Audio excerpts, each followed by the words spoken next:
Bhavnagar corporation બેફામ ખર્ચાઓ કરવામાં માહિર છે ને માટે જ કદાચ દેવું કરી ઘી પીવા જેવો ઘાટ અહીંયા જોવા મળી રહ્યો છે। નાણાકીય વર્ષ પૂર્ણ થવા આડે હજુ 4 મહિના બાકી છે, ત્યાં જ ભાવનગર કોર્પોરેશનમાં સ્વભંડોળનું તળિયું દેખાઈ રહ્યું છે। પરિણામે આગામી મહિનામાં પગાર કરવાના ફાંફા પડવાના છે। કોર્પોરેશનમાં આજની સ્થિતિએ રૂપિયા 196 કરોડની આવક સામે 180 કરોડનો ખર્ચ છે। મહાનગરપાલિકાની આર્થિક સ્થિતિ ડામાડોળ થઈ ગઈ છે। શાસકો બજેટમાં મોટા મોટા પ્રોજેક્ટ બનાવે છે, પ્રજાને હથેળીમાં ચાંદ બતાવે છે, પરંતુ તે કામ કરવા રાજ્ય સરકાર ગ્રાન્ટ ફાળવે તો જ સાકાર થઈ શકે તેમ હોય છે। કોર્પોરેશનના સ્વભંડોળમાં માત્ર 16 કરોડ રૂપિયા છે, જ્યાંથી ખર્ચા કેવી રીતે કરવા અને ક્યાં ન કરવા તે મોટો સવાલ છે।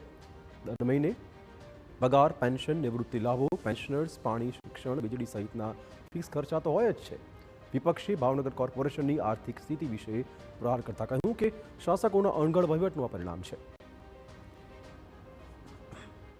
આવક કરતા અત્યારે ખર્ચ વધુ કરી નાખ્યો છે। કોઈ પણ જાતનું આયોજન વગર અત્યારે મહાનગરપાલિકા ચાલતી એવું સ્પષ્ટ દેખાય છે। ભાવનગરની જનતાના ટેક્સના પૈસે અત્યારે બેફામ વેડફાટ કરી અને અત્યારે સ્ટાફના પગાર કરવાના પણ ફાફા થઈ ગયા છે। તો પહેલેથી જ આયોજન અને વિચારથી જો કરતા હોય, અત્યારે તમે વિચાર કરો જેટલી આવક છે એના કરતાં ડબલ તો એના કરતાં વધારે તો ખર્ચ કરી નાખ્યો છે। અત્યારે સ્ટાફને પગાર કરવાના પણ પૈસા નથી। અત્યારે એ હિસાબે લોકોના ઘરની જપ્તી કરવા નીકળ્યા છે। તો પહેલેથી જ આ શાસકોના આયોજનનો અભાવ હોય તો આવું શાસન બિલકુલ ન ચાલે। તો નાના કરદાતાઓ દર વર્ષે રિબેટના સમયે જ કરવેરો ભરે છે, પણ મોટા બાકીદારોને કોઈ ફેર નથી પડતો। આવા કરદાતાઓને જગાડવા માટે હવે કોર્પોરેશને ઝુંબેશ શરૂ કરી છે। આ વિશે સ્ટેન્ડિંગ કમિટીના ચેરમેનનું કહેવું છે કે બાકી રહેલા કરની ઉઘરાણી માટે પ્રયત્ન પણ થઈ રહ્યા છે।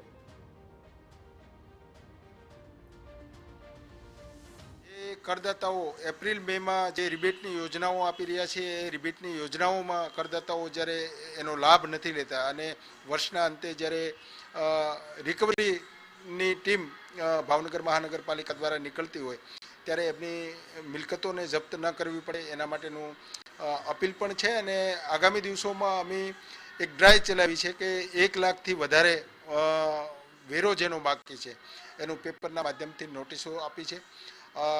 રિકવરી ટીમ બનાવી છે। 3 ઝોનની અંદર રિકવરી ટીમ કામ કરી રહી છે। આગામી દિવસોમાં આવક થાય એવા સંભાવનાઓ સાથે અમે કામ કરી રહ્યા છીએ।